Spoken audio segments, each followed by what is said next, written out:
Quanto de visualizações esse vídeo, cara, atualmente? Se eu não me engano, tava 319, 320. Mil? Tá 309 mil? Acho que tá 327 milhões. Milhões, cara. 327 milhões. E aí, duas coisas, né? Primeiro que você colocou um alvo nas costas, né? Sim. Você foi atacado por todo mundo, inclusive imprensa, falando de fake news e tudo mais. O que não colou, viu, Vilela? Não colou? Porque no próprio vídeo eu falo, o Pix não será taxado. Tá bem claro, tá bem claro. E assim, foi interessante porque até mesmo a própria... Mas qual foi o discurso, então, a narrativa de que você tava... A narrativa era de que eu deixei bem claro que, primeiro, havia uma desconfiança, ok? Da parte do que eles estavam falando, o que eles iriam fazer e o que eles poderiam fazer. E eu dei alguns exemplos. A questão do sigilo, que o Lula falou que ia acabar com o sigilo do Bolsonaro e não ia ter o dele, e ele colocou o sigilo nos gastos deles da Janja. Falei com relação à isenção do imposto de renda até quem ganha 5 mil reais, e isso não foi feito até então. E se isso chegar no Congresso, vou apoiar, obviamente, vou votar para que isso seja feito. Claro.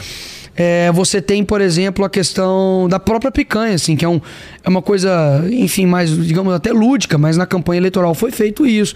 A questão de que ele não iria indicar amigos para o STF, ele indicou 2, que um era o advogado dele e o outro era o amigo pessoal dele, de muito longa data, que é o Flávio Dino.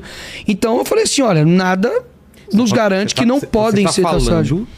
Que o governo mente, é isso que você está falando. Ah, mas... Não, peraí. Você está querendo dizer, você está falando textualmente que o governo mente. O governo mente, o Lula mente, a Janja mente.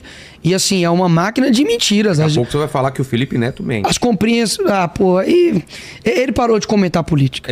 Ele parou, respeita ele. Tá certo. Bem no governo Lula, quando tá tendo recorde de queimadas na Amazônia, quando você tá tendo aí um dos piores índices de economia, quando você tá tendo gás ali do Rouanet de 16 bilhões, você tá tendo aí falta de insulina no Brasil, recorde de mortes em dengue, ele teve uma decisão de não falar sobre política. Respeita o cara, Vilela. Mas aí eu vou fazer o advogado do diabo, o pessoal falando assim, mas e o Bolsonaro não mentia também? Uai, se ele mentia, o problema é dele, uai. Você fazia videozinho? Claro que eu já falei, por exemplo, de pontos negativos, que eu falava, poxa, o Bolsonaro nisso aqui errou com relação a questões do Covid, por exemplo, que ele mesmo depois se arrependeu de várias falas. Agora, eu acho que as mentiras, agora em específico, têm gerado consequências bem grandes na vida das pessoas, né, cara? Quando bate no bolso, também, as comprinhas, por exemplo, da Shine. Tem um tweet lendário, né, da Janja, né? Não vai ser... Como é que é? Quem vai ser taxado é o... Vê se acha esse tweet aí. Quem vai ser taxado é a empresa, não... Não o consumidor, né? Exatamente. Ele coloca na tela aí. Janja. É isso, cara, assim... Então, muitas das coisas que o governo acabou prometendo, acabou virando uma mentira, né? Então, mas eu acho estranho, porque o governo e quem apoia o governo, acho que eles não entenderam ainda, né, que o problema não é de comunicação. Porque me parece sempre que eles falam, não, é porque o Nicolas deve ter alguém bancando ele, deve ter dinheiro injetado. Se a gente também fizer uma comunicação boa, a gente bate de frente. Vilela, eles colocaram como se tivessem por trás, né, de mim, marqueteiro do Bolsonaro, meta, né? Colocaram a Meta, colocaram o Mark Zuckerberg, colocaram o Trump, Elon Musk. Acesso à internet, como 300 milhões e tal. E não é, eles não sabem que as pessoas assistem mais de uma vez, né? Cada visualização não representa uma pessoa, né? Então, assim... Você passou 3 segundinhos, já contou uma visualização. Sim. Olha lá, ó. Aí, ó, choquei. A taxação é para as empresas e não para o consumidor. E não era isso? Envelheceu mal, hein? E não era isso? E não foi isso que aconteceu, né? No fim das contas, tá taxado, né? Só fazer a comprinha aí. E aí você acha que o povo meio que sacou essa parada e tá de saco cheio? Olha, sacou até mesmo porque, primeiro, eu acho que furou uma bolha gigantesca de pessoas que eram de esquerda, pessoas, enfim... É isso que eu vi, pessoas de centro, puto e compartilhando e zoando, porque né? Mostrou uma indignação generalizada, Vilela, do tipo, caramba, velho, verdade. A Janja tá gastando milhões com Janja Palusa, o Lula gastando nosso dinheiro em viagem internacional, bancando ministro aí viajando de aviãozinho da FAB, e a gente vai pegar... Por que vai passar o pente fino nas minhas contas? Por que não passa o pente fino nas suas contas? Nas contas do ministro do STF. Então assim, a galera ficou indignada, cara, e parou. Pessoal, realmente, talvez eu falo no vídeo, você não precisa não gostar de mim, você não precisa ser de direita. Pode ser de esquerda, de centro, de pirueta, A4, não importa. Agora, cara, e aí eu termino o vídeo falando, né? Se a gente não parar o Lula vai parar o Brasil. E eu acho que tá caminhando pra isso, assim, real. Eu fico triste que o povo brasileiro só fica indignado quando bate no bolso. Quando diz respeito à liberdade, à educação. Isso, a galera ficou assustada mesmo. E aí estão querendo colocar isso como se fosse um crime. O que você diz? Desacreditar o governo, não sei.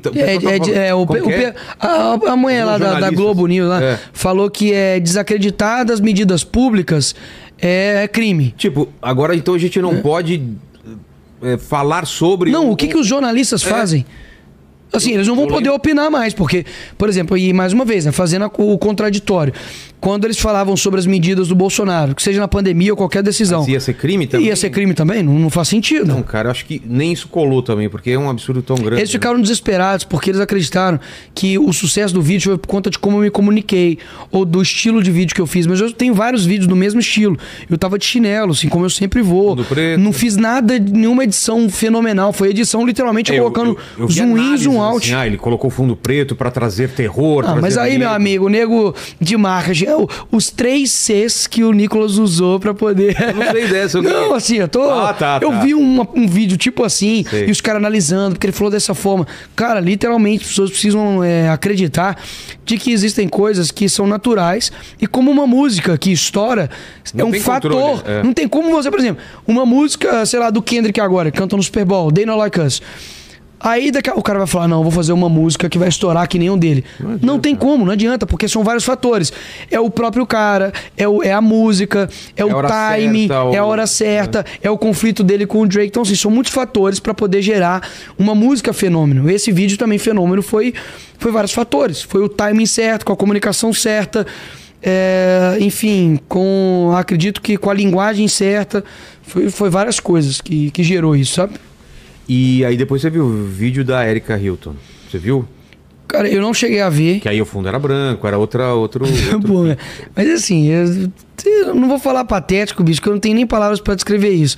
Mas como eu te disse, eu defendi as pessoas, né? Ela defendeu o governo. Tem uma grande diferença, né, entre nós dois, assim. E para você ver a diferença entre não somente engajamento, mas também de como as pessoas aceitaram isso e furou a bolha, de que ela ganhou pouquíssimos seguidores em comparação à quantidade de visualizações. E o seu? Eu ganhei mais de 5 milhões de seguidores. Ah, é? Eu ultrapassei o Lula. Você tá com em Instagram. Tô com 17.1 agora. Cara. Então, assim, não foi só que teve visualização, mas não teve retenção. As pessoas passaram a me seguir. Isso mostra que o conteúdo foi bom, que as pessoas quiseram ficar. E mostra uma indignação de alguma forma também, né, cara? Muita indignação. Porque eu tô vendo a esquerda rachar, a esquerda ser combativa ao governo, como fazia tempo que eu não via. Isso é um sinal, você acha, de Olha, eu acredito que o Lula já não tá mais na áurea de líder que ele era. Tá? Eu acho que ele tá sem aquela condição de, sabe, chegar e colocar na mesa e mandar. Existem outras vertentes da esquerda que discordam das próprias decisões do próprio Lula. O Haddad também, né? O Haddad, ele trouxe muita gente da esquerda discutindo sobre, principalmente a esquerda mais radical, a esquerda comunista e tal, batendo muito. Há divergência entre eles, acho que o mundo é mundo, né? Em 1917, os caras, Revolução Russa, depois ali pra frente, os caras se matavam entre si pelo poder. Hoje em dia, pelo menos eles não se matam, né? Mas a divergência, obviamente, que acontece, pesada. Tem uma divergência entre eles ali de grupos, né, específicos que querem, enfim, ser mais influentes, tomam esse tipo de decisão. Tem que fazer essa linguagem. Enfim, então eu acho que todo governo isso acontece. E teve a eleição de São Paulo aqui, principalmente das prefeituras, mas de São Paulo, que você acompanhou bastante. Sim. Também, eu vi você fazendo vídeos e tal, que, cara, foi uma doideira. E as eleições, eu acho que acenderam uma luz vermelha para a esquerda também, né? Essas últimas eleições. Olha... O que eu acredito? Porque se o Marçal não faz aquela besteira do negócio lá, e aí ele e o Nunes pro segundo turno. Eu acho que daria ambos também. E outra coisa, a diferença é que o Boulos, eu não sei quanto que ele gastou de dinheiro público, mas eu acho que foi mais de 50 milhões. O quê? Foi 89 milhões, se eu não me engano. Ele acha isso aí fácil? O que ele procura lá? Puxa aí. Gasto do Boulos em campanha. Uma grande parcela disso foi dinheiro público. E, enfim, o resto não foi. Mas eu acho que foi 89 milhões. Foi a campanha mais cara do Brasil. E assim, teve 50 mil votos a mais só que o Pablo, que não gastou nada de dinheiro público.